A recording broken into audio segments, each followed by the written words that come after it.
the hip because you deliver a massive amount of damage to that individual and head trauma without actually running any risk to yourself. One of the problems with punching to the head is you always run the risk of breaking your hands and your knuckles. Certainly if you're punching correctly, which most people do, and secondly, if you're not used to conditioning the knuckles to take that kind of impact. With a slap, you can pretty much do it with impunity. The worst you're going to get is a slight ringing sensation in your palm.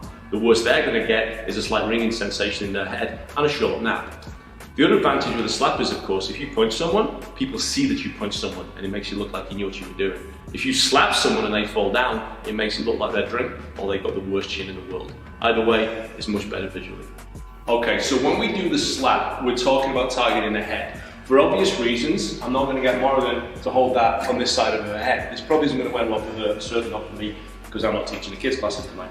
So when we're going to deliver this in here, we practice in the body. Now, if I can get impact to the body, which is a mass of muscle and bone, the head becomes easy. Speed is irrelevant here. Accuracy is good, but power is final in this shot. The way we set this is we start at the side, so 90 degrees to our opponent. I can't start here, this is ridiculous. Because we're targeting the head, I would in front of her here, and this is where my impact's coming. So when I'm hitting the pad here, always keep in mind, this is the side of her head, face, whatever you wish to do with it. Same idea here. I open that hip first to then come back on myself. Notice this position is identical to the position I end up in when I throw the elbow, and identical to the position I end up in when I throw the punch. It's only my placement relative to her that changes, and so it looks so different. The mechanic and the core way of delivering it is exactly the same.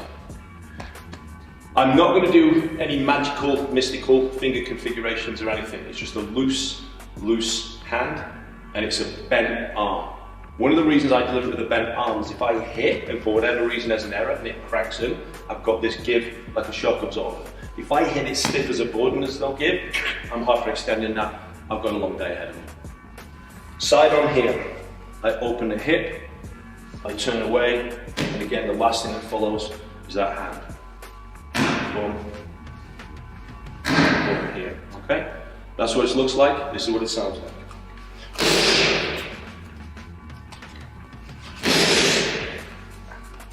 One more. And as you can see, I'm just landing a slap on there. And you get that same impact inside as you do when you're delivering the punch or delivering the elbow, except this one is targeted north, so it does a lot more damage, you get a lot better result on your opponent.